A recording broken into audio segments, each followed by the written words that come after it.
ne të kuptosh atë se si ti të bësh idera pa fund, pra mos kesh asnjëherë o po çfarë do postoj, por gjithmonë të vinë aq kollaj ato idet, duhet të arrish të kuptosh, domethënë pikën A, që çfarë kam, çfarë audiencash kam, pra kjo audienca që nuk ja kanë haberin çfarë ti bën, kjo audienca që mbas interesojnë për shëndetin, por prap nuk e kanë haberin se si mund të përdorin produktet e dura, pra ke disa audiencë.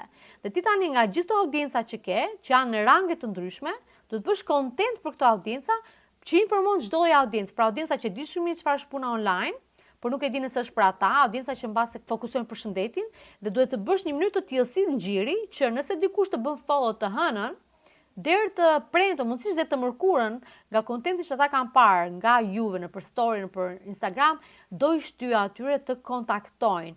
Dhe fakti do jetë që nëse ti poston diçka çdo ditë të vlefshme, edhe sikur një ditë të humbur të kesh, njerëzit fillojnë bëjnë kurioz, pa man kanë kontente të tjera që do i dalin në story, që ti mund të ripostosh në story nga javët e shkuara, që kanë qenë prapë edukative. Më kupton? Pra suksesi nuk vjen nga shitja, sesa nga ndërtimi i marrëdhënieve. Fillo biseda, të bëri një person follow, çfarë të kushton ti të dërgosh një mesazh, "Hey, faleminderit që më bëre follow. E vlerësoj mbështetjen tuaj. Unë në këtë llogari postoj për këtë gjë. Çfarë ju bëri juve të bëni follow?" Pra i shty një bisedë.